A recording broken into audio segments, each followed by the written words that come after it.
Welcome to the Page by Page Book Club. I'm your host, Paige Imprint, and I bring you weekly book club meetings wherever you get your podcasts.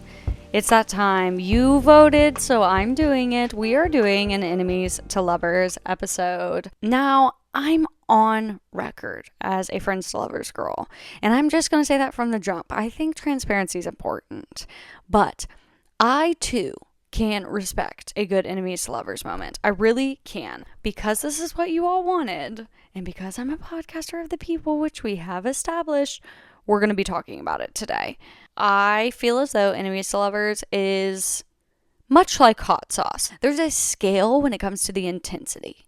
So we have mild, medium, hot, dislike to love, hate to love, enemies to lovers. You see, it's a little metaphor. Enemies to lovers is hot sauce. And I think that that's important to establish from the jump, because not all enemies to lovers is created the same. And they all serve their purpose. None of these are better than the other. I just feel like it is important to establish that they are not all the same. You see? Okay. So we've established that. I am going to be giving recommendations for each of these three intensity levels, if you will. I'm going to be doing recommendations for dislike to love, hate to love, and enemies to lovers on this episode. I'm also going to be giving you a bonus friends to enemies to lovers element of this episode. So it's going to be jam-packed with recommendations. So get your TBR out, pull up Goodreads, pull up Fable, pull up Storygraph. Till one of those platforms pays me, I'm saying them all. And get ready to be jotting some stuff down. All right? Last week's episode was a Q&A episode. I did the entire episode based off of your questions, and I bring this up because I asked you all again this week if there's anything you wanted me to be sure to cover when I filmed this Enemies to Lovers episode, and I did get a few responses. So let's start with those questions, and then we are going to dive into the recommendations. One of my good friends, Kathleen from Kathleen's Corner, says that she wants drama. So she asked me to give her my least favorite thing about enemies to lovers. Well, okay, so I do try to keep my platforms 100% positive, so I'm going to maybe take a different spin on this than you were hoping for, but I'm sure you can tell. If you've interacted with my content, if you listen to the podcast, I am a sunshine girl. I love sunshine. I love smiling. I love being happy. I love laughing. Life is good. So I usually just enjoy sunshine, and Friends to Lovers kind of lends itself to that sunshiny, happy, singing in the rain, the sun is shining, the birds are chirping, and I think that suits my personality very well, and I relate to it more deeply. I'm in a sunshine relationship. I am in it wasn't Friends to Lovers because, the moment I met him, he was mine. Dare I say insta-love? It was not insta-love, but it was certainly insta-like. So, but he's my best friend in the whole world. So, I say all of that to say that is why I love Friends to Lovers.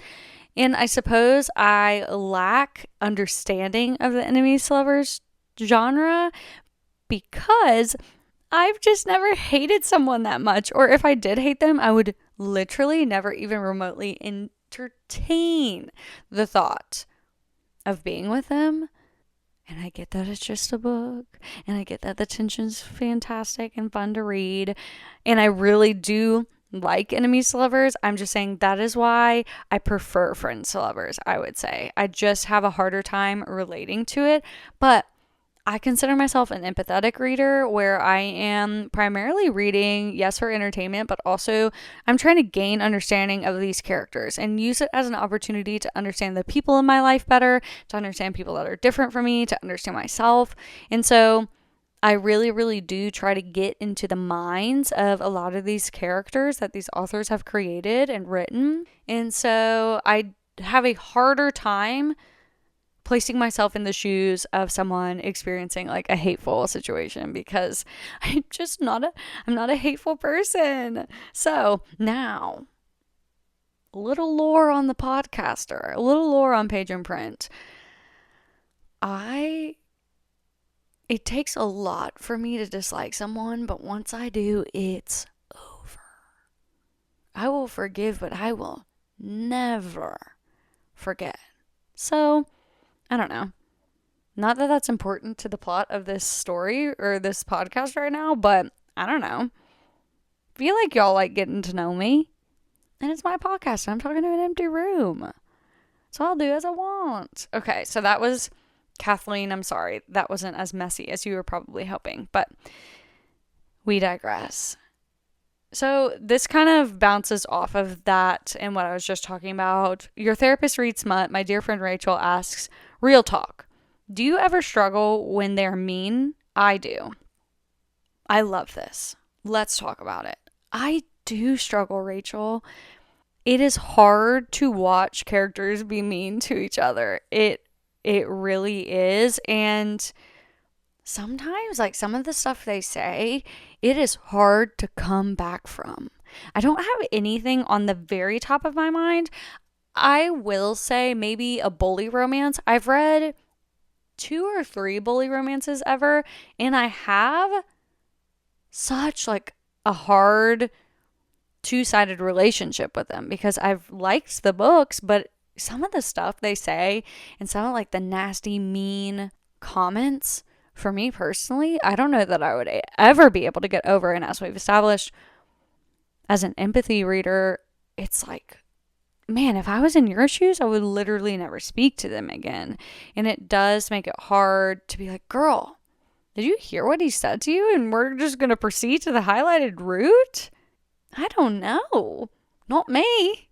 And I think the answer is complicated. Yes, I do have a hard time with it. And I make an effort to understand. But I'm a friends to lovers girl. What do you want me to say? So, I don't know. Yes. What a thoughtful question. Listener, dear reader. Is it hard for you when characters are mean to each other? Chew on that. Think about it. Sit with that. I don't know. That's a question for all of us. I love it. Thank you, Rachel. Next up is a question from the incredible author, Alex Taylor. Alex, thank you for asking a question. She asks, this podcast is clean, so I will be censoring. She asks, what's my favorite F it moment? My favorite screw it moment, where they finally go from enemies to lovers. What I do really like about the enemies to lovers genre is, of course, the tension and the build and the like crescendo of their relationship slowly coming to a snap. Like, it really does feel like a rubber band being pulled until it can't be held anymore and it does snap. And a few of those moments that I really, really loved, they're oftentimes in fantasy books. I'm going to talk about this later on in the episode, but I do feel like the enemies to lovers genre, as a true enemies to lovers, lends itself to fantasy romantasy much more than it does to the contemporary genre. And so most of my favorite F it moments would be from fantasy books. I'm actually, the very first one that came to mind, oddly enough, was Nesta and Cassian. I don't know that they're truly considered enemies to lovers, but she certainly didn't like him or what he stood for or represented.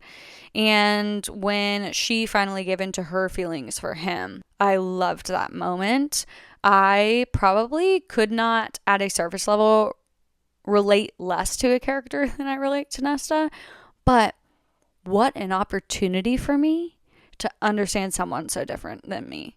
I loved being in her mind. I loved exploring why she was the way that she was. Am I going to say the cliche? I think I am. Hurt people hurt people.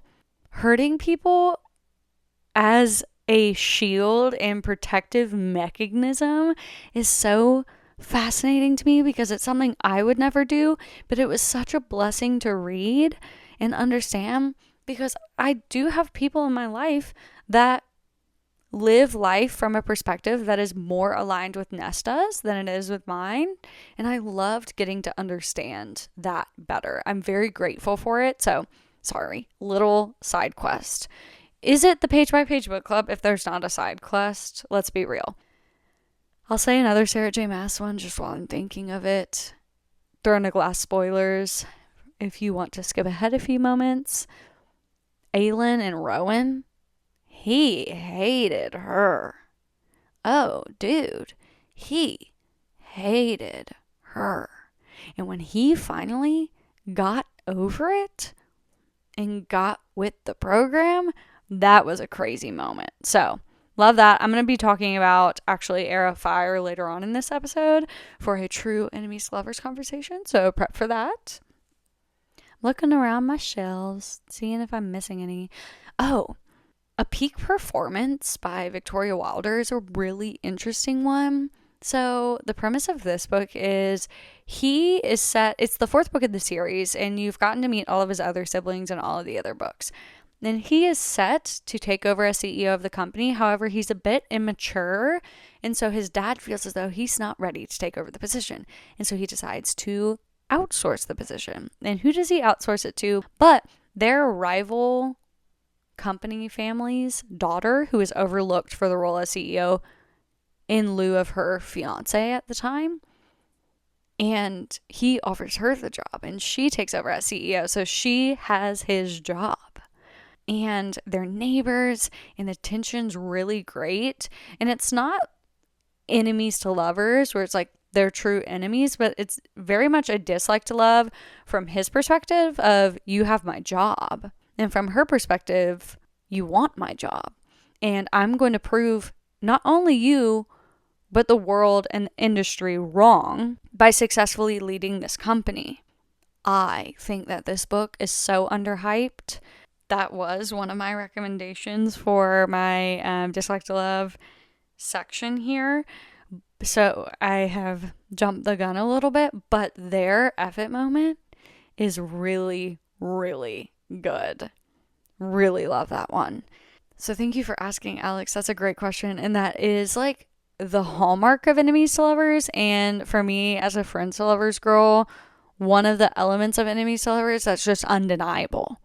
The moment where the switch flips, where one of them gives in, because very rarely is it mutual, like at the same moment, one of them, and we love it when it's him, is like, yes, I'm going to give in to this mutual attraction finally. Oh, it's so satisfying. It's so satisfying. Yes. All right, so let's dive straight into some of these talks of our various intensity levels of enemies to lovers. Let's go ahead and dive in with dislike to love. We'll work our way up to true enemies to lovers. A few dislike to love books that I always like to recommend include Steal My Heart by Laura Pavlov, which is a workplace boss's daughter. He's supposed to mentor her, and he's just kind of in a bad mood about having to mentor his boss's daughter. He's like, oh, another thing to do before I make partner. And she is fantastic at everything she does, and she's gorgeous, and she's funny because of course she is. And he falls for her, as he should. But he dislikes her off the bat and kind of treats her as such, and so she dislikes him in return. I wouldn't say he hates her. I wouldn't say she hates him. So that is why this falls under the dislike to love category for me. But it's really great small town dislike to love romance. Next is Among the Heather by Samantha Young. I'm not talking about this book enough, and I need to step it up. Among the Heather is about our FMC, who's the manager of this luxury estate for the film and television industry set in the Scottish Highlands, and our MMC, who's an actor who's a member of this club. And he is attracted to her, undeniably, and she kind of wants nothing to do with it. And so she has dated actors in her past because her dad is a director, and she is like, I'm not going to make this mistake again. I'm not going to do this to myself again. And in an effort to keep him at arm's length, does get a little bit of a toot, a little bit of an attitude with him. And that results in a little dislike to love headbuttingness. I just got a text from Molly Goins. Everyone say hi to Molly. I really like the tension between these two, and there's an added layer to this story.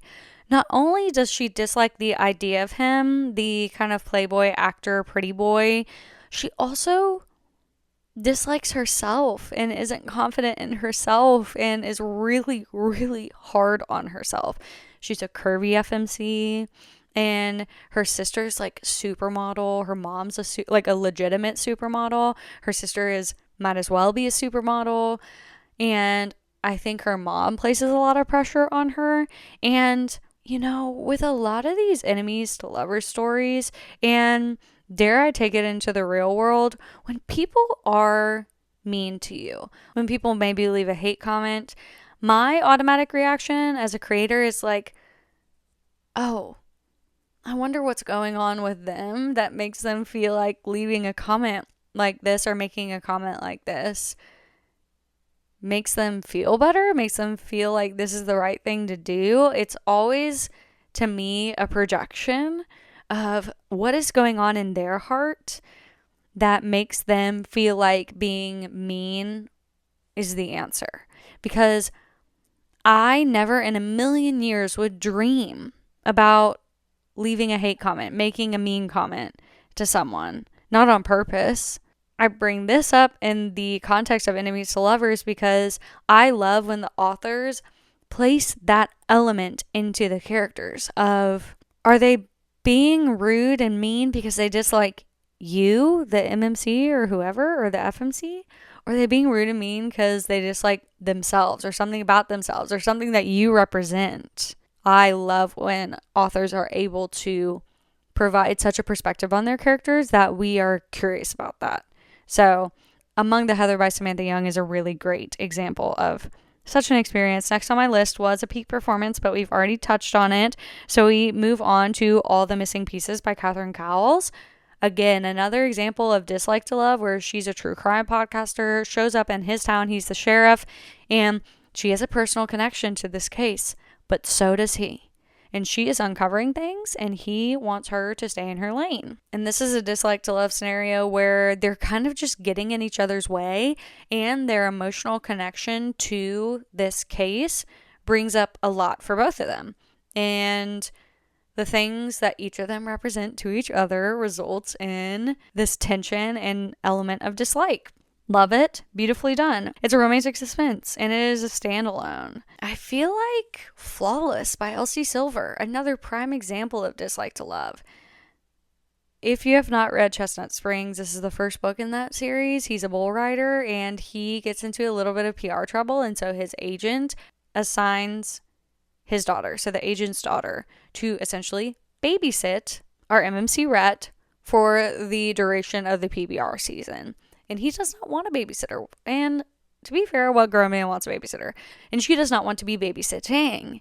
And so they both resent each other. So there's that element of dislike to love. But the tension, again, phenomenal.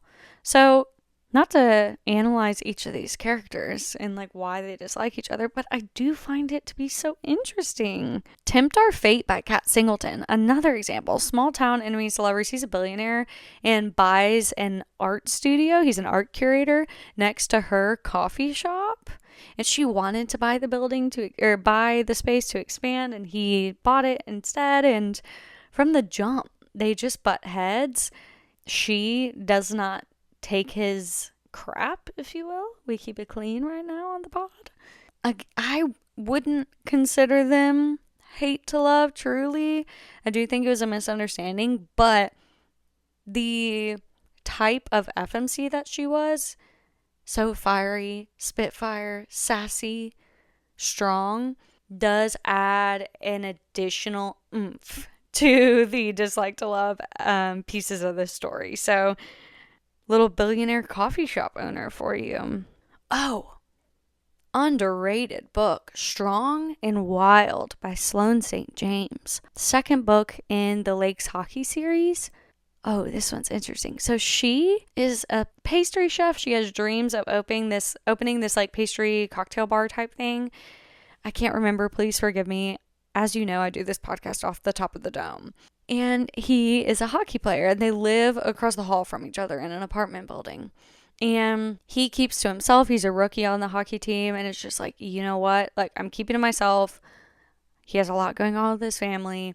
And she, another spitfire, strong FMC character. And she has a paid social media platform to perform activities at a cost. You see what I'm saying? You're a smart individual. She has one of those where she bakes in the nude. I'm pretty sure. If I'm remembering correctly, or at least promiscuously bakes. She promiscuously bakes like legitimately bakes things.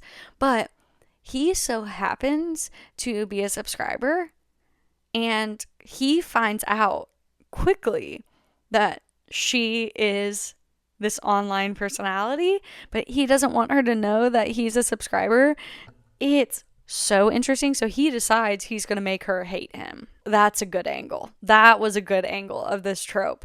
So it's kind of one-sided. Like, she hates him and he's obsessed with her. So I took it down from hate to dislike for that reason. But if you have not read that book, you should. It's spicy. It's really spicy. So heads up there. A few honorable mentions here for this one too. One Touch by Lena Hendricks, a little ex-boyfriend's brother, forced proximity. It's like, if you like HGTV, if you like Fixer Upper, this is the one for you. Small coastal tourist town in Michigan. Forbidden Hearts by Corinne Michaels is a single dad nanny romance. Loving Romeo by Laura Pavlov. Okay, now we're going to go to secret spice level. This is maybe a mango habanero, if you will. A little sweet and spicy. And that would be Friends to Enemies to Lovers.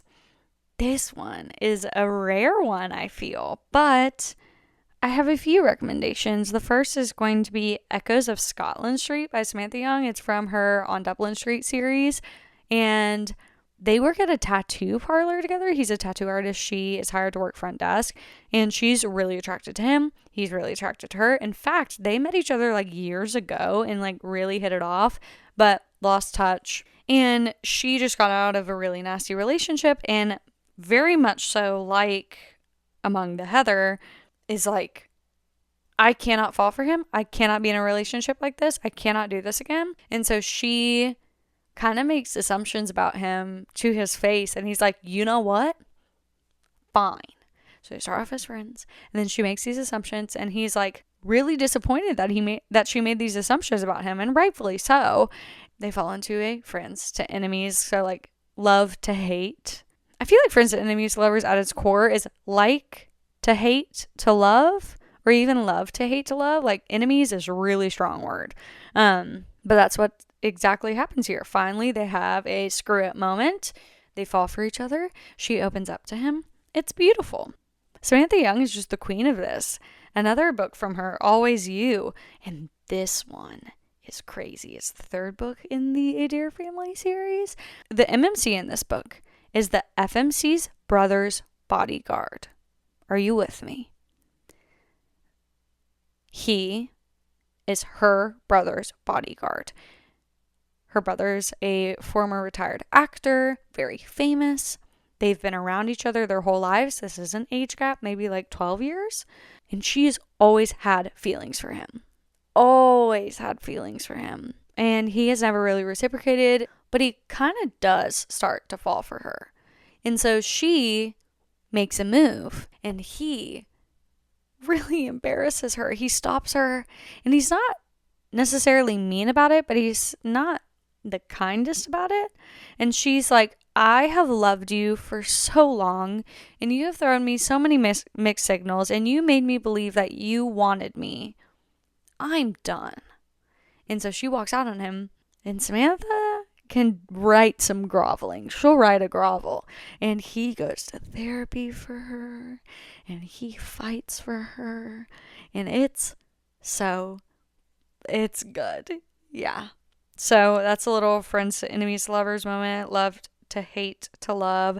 Tattletale by Kay Cove starts off with them being in love. The book prior, you kind of watch them be friends as side characters, and then at the beginning they finally admit they're in love with each other. And then she admits to him that she's going to do something that will legitimately get her killed, point blank. And so he tattletales on her to the boss, and it's like, hey, she's going to do this.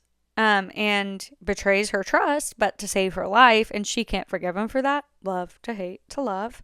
And then the most recent one is Merit by Devony Perry. I know I spent like 6 minutes talking about this book in one of my recap episodes, and I'm just gonna say it again. This book changed me. The perspective this book provided me on grief, on loving someone through grief, on grieving someone while they're still alive. I need to stop while I'm ahead, but they were childhood friends. And then, like, when they reached adolescence, they both kind of offended each other, were a little bit mean to each other on the playground, and never really forgave each other for that. So it was like a childhood friends to like nemesis.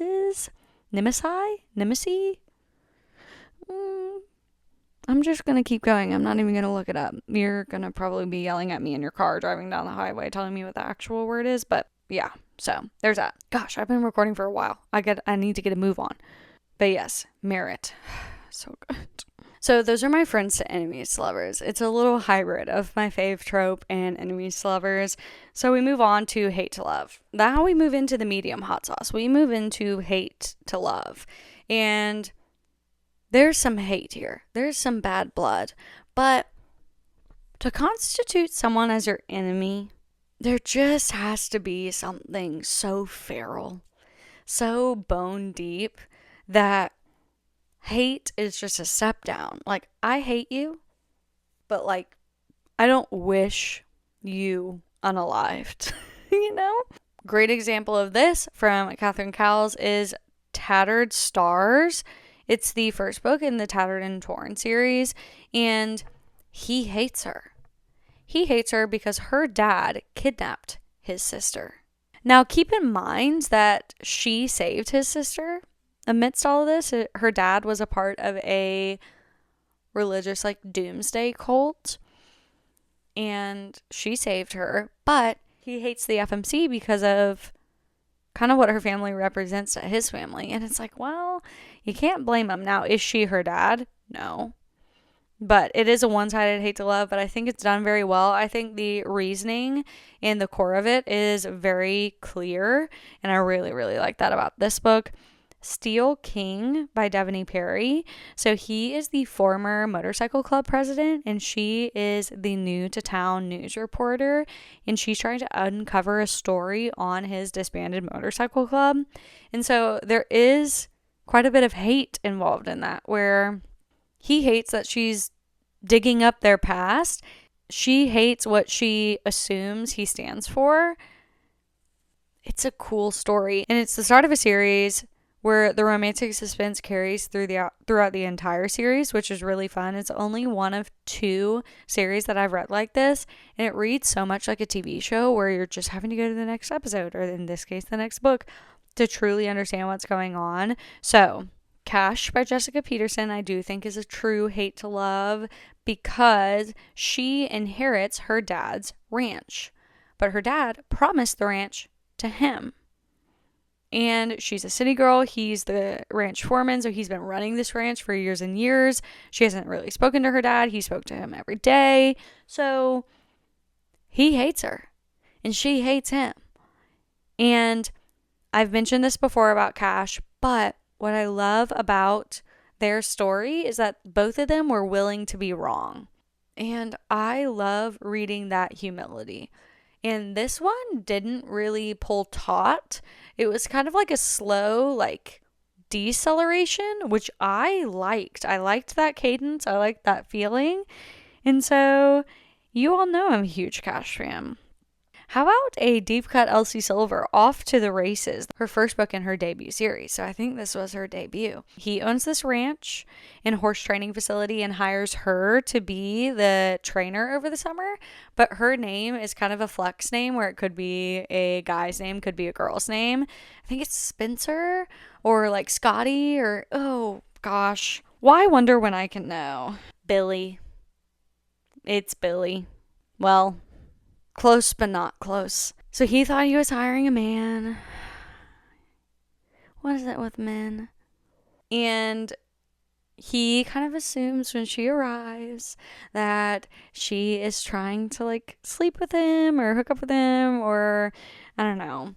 She's being sent by his mother to be set up with him, and he is really rude to her about it. And she's like, no, I don't think so. You will not speak to me that way. And so they don't like each other at all. So that's fun.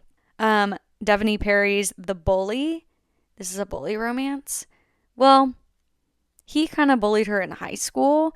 And what's so wild about this story, it's the fourth book in the Calamity Montana series, is that so he helps her move in. It's kind of a long story. They have a mutual friend, but he helps her move in and ends up stealing one of her journals because he like realized that she had written about him in it, and it's journals from high school, and she kind of details the way he hurt her, and he's reading it and falling for her through these journals and kind of realizing and reconciling what he did to her.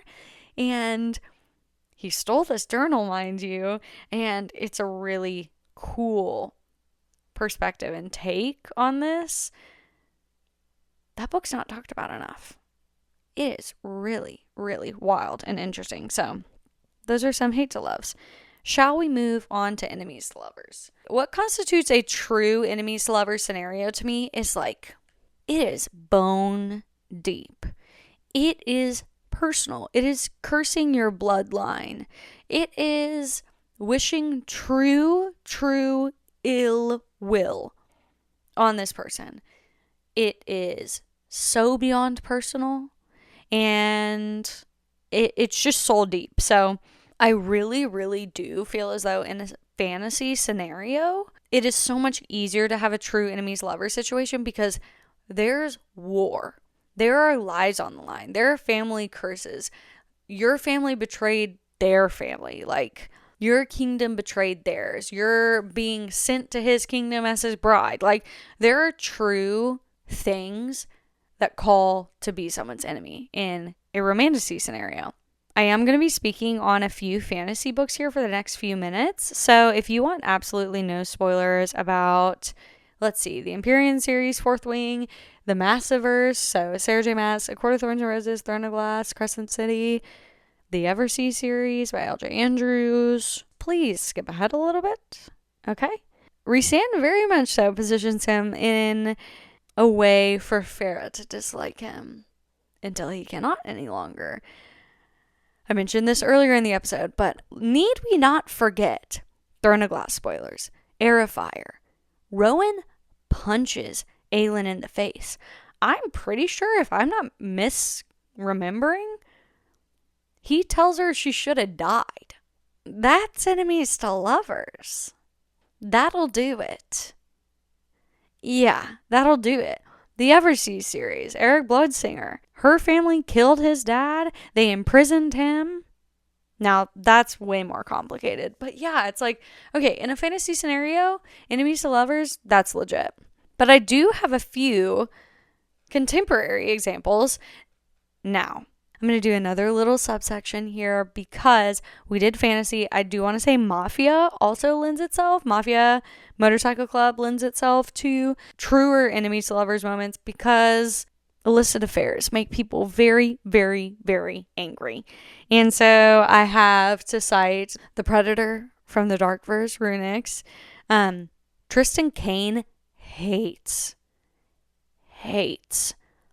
bone deep hates Marana. She doesn't know why. It's one-sided, but he hates her. But he also loves her. And the reason why, dude, oh my gosh.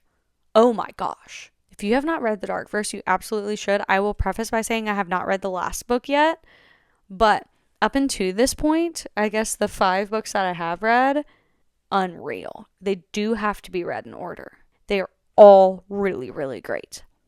Please read them in order, and please know that I have not read the last book, so I cannot speak on it. The first 2 books follows the same couple, and they in particular, that is his enemy. The Maddest Obsession, this is a mafia romance as well. I think that gives very true enemies to lovers, so I'm going to switch over here to some contemporary examples. Fireline by Maggie Gates. I've talked about it before, but I'm going to talk about it again. She punches him in the face. She hates him. They hate each other so much. He wishes ill will on her. He tries to sabotage her. She wishes ill will on him after that, for that matter. Like, dang. Guilty Minds by Ariana Kane. So this is the second book in the Little Hope series. It's a small town romance series. And Little Hope is a really interesting series because it is dark. It is not mafia. There are no, like, I don't know, gangs, motorcycle clubs, mafia, like none of that. But it's just the stuff that goes on in this town is dark. you're going to read it, check your trigger warnings. But book 2 is a bully romance. He genuinely hates her so deeply, bullies her for years, and she's so in love with him. It is so angsty. It is so feral. Like, I actually need to go back and read that series. I read the series like before I ever had an online bookish presence, so back in 2023, and I don't think I appreciated the series the way I would now. I need to go back. But yeah, that one in particular, like, oh my gosh. That's Enemies to Lovers. Wrath of Love by Vanessa Stock. This is another motorcycle club. It's actually motorcycle club and mafia romance. Is a Greek mythology retelling. So a lot of the characters are based off of Greek mythology. It's really, really neat. And the MMC is part of this motorcycle club gang, and her family is a mafia family. They've her brother and the MMC have teamed up and own a nightclub together, but her brother ends up being killed and she ends up being betrothed to his brother. Wild ride. Every time I thought I knew what was coming next in that book, I did not, but the enemies to lovers of it all, where she doesn't trust him, he doesn't trust her, but he's also so attracted to her, and she's betrothed to his brother. Like, yeah, that'll do it. The last series I want to talk about to wrap this up, true contemporary enemies to lovers, is the Dream series by Natasha Madison, specifically book 1 and book 3, Shattered Dreams and Buried Dreams. Oh, they loathe each other. So here's the deal. 6 young adults were involved in an extremely tragic accident that resulted in the death of 2 of them. There are 4 survivors. And book 1 follows the FMC, who was at the time dating the driver who ended up passing away in the accident, and he was at fault. The driver was at fault. He had been drinking and driving, and the MMC of this book found out that she knew that he had been drinking and blames the accident on her. Well, the other person who passed in that accident was his girlfriend at the time. And so he blames her for the death of his girlfriend. And she's been away for years and years and years and comes back because her dad is sick. And there's like a magnetic pull between them. And there's a lot of physical chemistry between them. And so they do like explore that physical chemistry while they, specifically him, still hates her. Loathing, deep, bone deep hate. That's why I say it's like a true enemies to lovers, because it's like he blames her for something so significant. It's crazy. So that's that story. And then book 2 does not follow anyone involved with the accident. It's the FMC from the first book's brother. It's unrelated, but the last book follows the other 2 survivors of the accident, and they were actually dating at the time of the accident. And I talked about it a few episodes ago, but he was asked to testify in favor of the driver in court and was kind of blackmailed and threatened about it. But she said if he did it, he did not say he was being blackmailed or threatened. He just said that he was going to do it. And she was like, if you do this, I'm going to leave. And then he did it and she left. It was like that little quote from my podcast last time. Yeah, it was that. But like, because he testified in defense of the driver, she like really, really hated him. And then he kind of went on a bender after that, after she left and after all this happened, and ended up getting someone else pregnant. And he had a daughter by someone else and married someone else. And obviously that like broke the FMC. And so she's back in town again because her mom is sick. And they end up like, they just hate each other. So again, another true contemporary enemies to lovers scenario, a whole series, if you will, small town romance, high angst. So those are some of my recommendations. Sorry to go on and on and on, but that's what you sign up for, isn't it? We yap around here. We yap. We have a good time. It's silly. It's goofy. So thank you for being here. I hope, even as a certified friends to lovers girl, that I gave you some recommendations for enemies to lovers that you enjoy. All of these books were phenomenal. I really enjoyed all of them. I would love to know if you have read any of these. If you plan on reading any of these, please let me know. I am once again asking for people to reach out to me after listening to the podcast because I know y'all are listening. I can see the numbers and nobody does. Nobody ever reaches out. Whatever. But yes. Okay. I'm going to silence myself. I'm going to be done. Thank you so much for spending your time with me, and I'll see you in the next one.